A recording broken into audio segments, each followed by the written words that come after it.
একটা সাজানো গোছানো সংসার প্রত্যেকটা মেয়েরই অনেক স্বপ্ন। তাই তো নিজের থেকেও বেশি আমরা ঘর সাজাতে বা গোছাতে ভালোবাসি।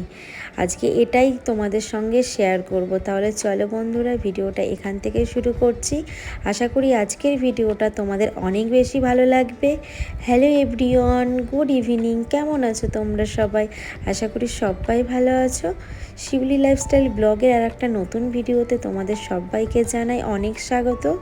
দেখো, সকালবেলায় নানা ব্যস্ততার কাজে আমরা সকাল থেকে যে মর্নিং ডেলি রুটিনটা শেয়ার করি, তার মাঝখানে কিন্তু ঘর গোছানো বা সাজানো একদমই কিন্তু আমাদের দ্বারা একদম কিন্তু সম্ভব হয়ে ওঠে না। তার কারণ হচ্ছে সকালবেলায় ব্যস্ততম রুটিন। সকালে হাজব্যান্ডকে খাবার রেডি করে দেওয়া, সংসারে টুকিটাকি কাজ, মেয়েকে স্কুলে রেডি করা, মানে বাচ্চা সামলানো, আমাদের এইগুলো হয়েই থাকে রোজ। তাই জন্য কিন্তু তার কাজের ফাঁকেই কিন্তু এইভাবে কিন্তু কাজ করাটা অনেক সুবিধা মনে হয়। তাই জন্য কিন্তু সকালবেলা কাজ তো হয়ে গেছে, তাই দুপুরের পরে বিকালবেলায় মানে খাওয়া দাওয়া করে না ঘুমিয়ে ভাবলাম আজকে ঘরটা একটু গুছিয়ে নিই। অনেক দিন ধরে ঘরটার মধ্যে জামা কাপড় অগোছালো হয়ে আছে। আর তার থেকেও বড় কথা, শীতকাল চলে গিয়ে গরমকাল পড়েও গেছে। তার সঙ্গে কিন্তু কিছু কিছু শীতের জামাগুলোও গুছিয়ে রাখবো। আর এই যে শীতকাল আসলে জানোই তোমরা, আলমারি শোকেসে জামা কাপড় একদমই ধরে না, কারণ আমাদের এক্সট্রা একটা ভারী বাড়তি জামা কাপড় হয়ে থাকে। আর যখন আমরা কিন্তু রোজ এখনকার হাউসওয়াইফরা আমরা রোজ কিন্তু বাইরে বেরোতে হয়, তাই যখন যেরকম পারি টেনে হিসড়ে বার করে আবার কিন্তু দলামোচা করে রেখে দিই। সেইটা করে তারপরে কিন্তু গোছানোর একদমই সময় পাই না। যার জন্য আজকে বিকালবেলাতেই বসে পড়েছি একদম সব জামা কাপড় গোছাতে। আর সত্যি কথা বলতে, এই না গোছালে না একটা জিনিস আর একদিকে মানে ঢুকে থাকলে একদমই খুঁজে পাওয়া যায় না। তো সেইগুলো একদিকে দেখো আমি এই শোকেসটা গোছাচ্ছি, একদিকে আমি যত কুর্তি আর তার সঙ্গে সাইডে কিন্তু আমি সব কিন্তু ওই প্লাজো প্যান্ট এইগুলো রেখে দিই যাতে আমার সুবিধা হয়। আর আমার সত্যি কথা বলতে যতক্ষণ না আমি না গোছাবো আমার একদমই ভালো লাগে না। আর আমাদের প্রত্যেকটা মেয়েদেরই কিন্তু একটা সাজানো গোছানো সংসার দেখো ভালো লাগে। তার পেছনে কিন্তু অনেক খাটনি, অনেক পরিশ্রম থাকে।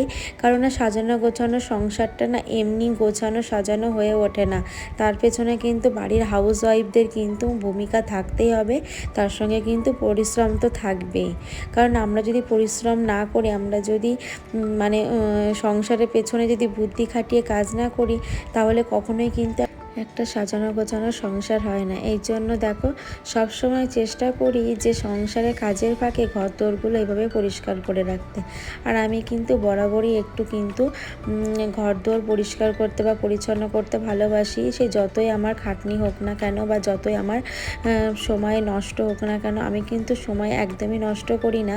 সময় বা কাজের ফাঁকে আমি কিন্তু এইভাবে ঘরে জামা কাপড় বা ঘর গুছিয়ে সুন্দরভাবে পরিপাটি করে রাখি। হয়তো হতে পারে আমার দামি ফার্নিচার বা দামি কোনো ফার্নিচার বা অন্য কোনো কিছু নেই, তো যেইটুকু আছে সেইটুকু দিয়েই কিন্তু আমি আমার ঘরকে সাজাতেও ভালোবাসি। আর প্রত্যেকটা মেয়েরই স্বপ্ন থাকে যে আমাদের ভালো ফার্নিচার হবে, ঘরের মধ্যে অনেক সুন্দর সাজানো গোছানো হবে।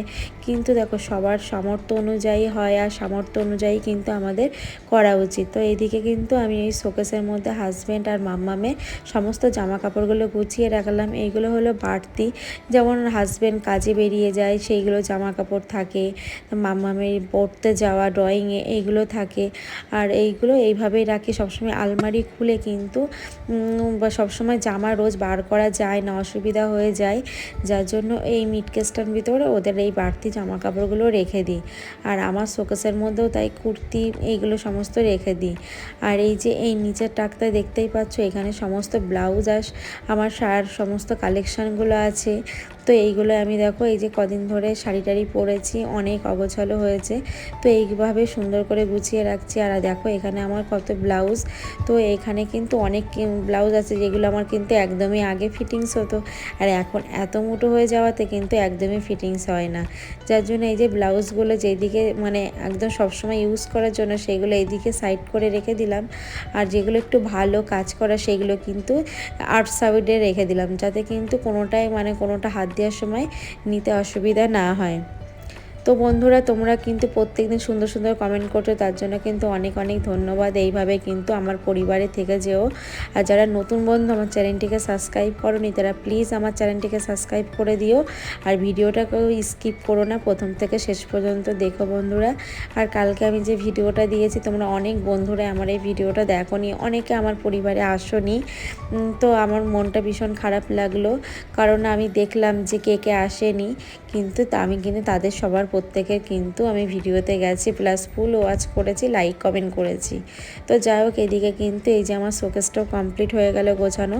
আর সত্যি কথা বলতে দেখো, গোছালে কত সুন্দর ঘরটার মধ্যে অন্যরকম লাগে, বা শোকেসটা খুললেও দেখতে ভালো লাগে যে না, আমার চারিদিকে কিন্তু একদম সুন্দর সাজানো গোছানো আছে।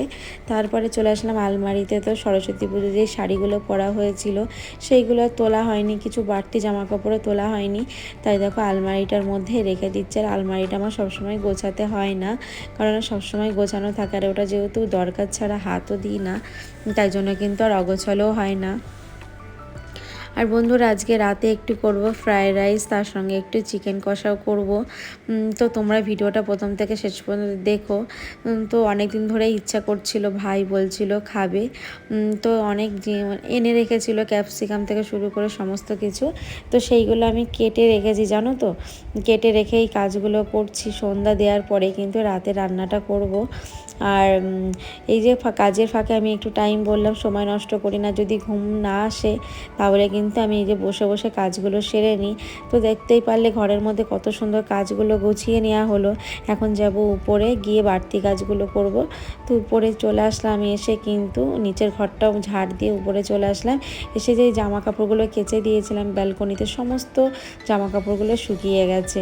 তারপরে কিন্তু এই যে জানলাগুলো দিয়ে দিয়েছি, যেমন একটু সন্ধ্যা সন্ধ্যা লেগেই এসছে, তাই এখন এই যে জামা কাপড়গুলো তুলে কিন্তু ঘরটাও আমি ঝাড় দিয়ে নেব। ঠাকুর ঘরে লাইট, সমস্ত ঘরে লাইটগুলোও জ্বালিয়ে দিয়েছি, কারণ না সন্ধ্যা লাগছে, ঘরটা অন্ধকার করে রাখা যাবে না। সন্ধ্যাবেলা অন্তত লাইট ফাইট সমস্ত কিছু জ্বালানোই তো উচিত, তাই না?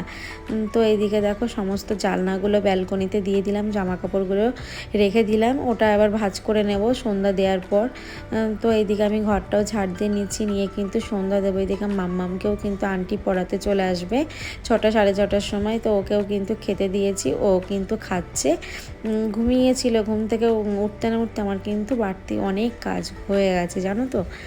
তো এই যে এখন ঘরটা ঝাড় দিয়ে নিচ্ছে, আর এদিকে কিন্তু নিচের ঘর বা ওই সাইডের ঘরটা সমস্ত ঝাড় দেওয়া হয়ে গেছে। তারপর রান্নাঘরে চলে আসলাম, রান্নাঘরটা ঝাড় দিলে হয়ে যায়। তারপরে কিন্তু জামা কাপড় ছেড়ে বাথরুমে গিয়ে ফ্রেশ হয়ে তারপরে কিন্তু সন্ধ্যাটা দিয়ে নেবো। আর আমাদের হাউস ওয়াইফদের কিন্তু সংসারে কাজের তো কোনো শেষ নেই, একটা শেষ করতে না করতে আর একটা কাজ কিন্তু এসেই যায়। তো যাই হোক, তারপরে দেখো সন্ধ্যা দেওয়ার পর এই যে ধুনো ধরিয়ে দিচ্ছি সারা ঘরে। এটা কিন্তু দেওয়া খুব ভালো, আমি এটা দিই, বিশেষ করে বৃহস্পতিবার করে দিই। তো এই দেখো আমার সন্ধ্যা দেওয়া কমপ্লিট। আর তোমাদেরকে ঠাকুর ঘরের লুকটাও দেখিয়ে দিই আমার গোপু সোনাকে। এই যে আমার গোপু সোনাকে এই যে সন্ধ্যা দেওয়া হয়ে গেছে, ওকে সেবাও দিয়ে দিয়েছি। এখন ওর সেবা হয়ে গেলে তারপরে ওকে কিন্তু আমি স্বয়ংয়ে দিয়ে দেবো। তো চলো বন্ধুরা, পুজো দেওয়া কমপ্লিট, এখন রান্নাঘরের দিকে যাই। তো দেখো বন্ধুরা, রান্নাঘরে এসে তোমাদের তখন বললাম না সবজিগুলো কেটে রেখেছিলাম। এখানে মটরশুঁটি, বিনস, ক্যাপসিকাম, গাজর, তার সঙ্গে কিন্তু চিকেনের জন্য পেঁয়াজ, টমেটো, আদা, রসুন সমস্ত কিছু আমার কাটা কমপ্লিট। আর এইদিকে কিন্তু আমি চালটাও ভিজিয়ে রেখেছিলাম। তো এই চালটা জল ঝরিয়ে রেখেছি, এদিকে চিকেনটাও ধোয়া হয়ে গেছে। আর আমি কিন্তু সিম্পলভাবে ফ্রায়েড রাইসটা করি, আর নতুন করে কিন্তু তোমাদের রেসিপি দেখানোর কিন্তু আর কিছুই নেই, তোমরা সবাই জানো। তো এই যে এখন মাংসটা বসিয়ে দেবো। এদিকে কিন্তু ভাতের জন্য চালটাও গরম করতে দিয়ে দিয়েছি। তো আজকে কিন্তু আমাদের ফ্রায়েড রাইস, তার সঙ্গে কিন্তু চিকেন কষা করব। চিকেনটা আলু দিয়ে দেবো না, একদম কষা কষা করবো। আর এদিকে কিন্তু সাইডে রাইসটাও করে নেব। তো বন্ধুরা, তোমাদের যদি ভিডিওটা একটুও ভালো লেগে থাকে প্রথম থেকে শেষ পর্যন্ত দেখো, ভালো লাগলে অবশ্যই লাইক কমেন্ট করো, আর যদি ভালো লাগে তাহলে শেয়ারও করতে পারো। যাই হোক, এদিকে কিন্তু হাজব্যান্ড চলে এসেছে, আর ও একটু চিকেনটা নাড়িয়ে দিচ্ছে, আর আমি এদিকে কিন্তু চালটাও দিয়ে এই যে ফ্রায়েড রাইসের সমস্ত সবজিগুলো ভেজে নেব।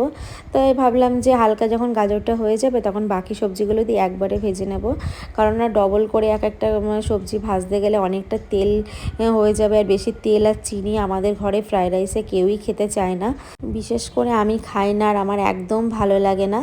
তো যাই হোক এখানে সমস্ত সবজিগুলো দিয়ে দিচ্ছি, দিয়ে কিন্তু এই যে ফ্রাইড রাইসের সবজিগুলো সুন্দরভাবে ভেজে নেব। আর কাজু বাদাম কিশমিশ তো এগুলো ভিজিয়ে রেখেছিলাম, সেটাও দিয়ে দেবো। আর ভাতটা না এত সুন্দর ঝরঝরে হয়েছে, মানে ফ্রাইড রাইসটা অন্যদিন যখন ফ্রাইড রাইস করি ভাতগুলো না অনেকটা ভেঙে যায়। চলো তোমাদের দেখিয়ে দিই। তো দেখো এইদিকে আমার ভাতটা কত সুন্দর ঝরঝরে হয়ে গেছে।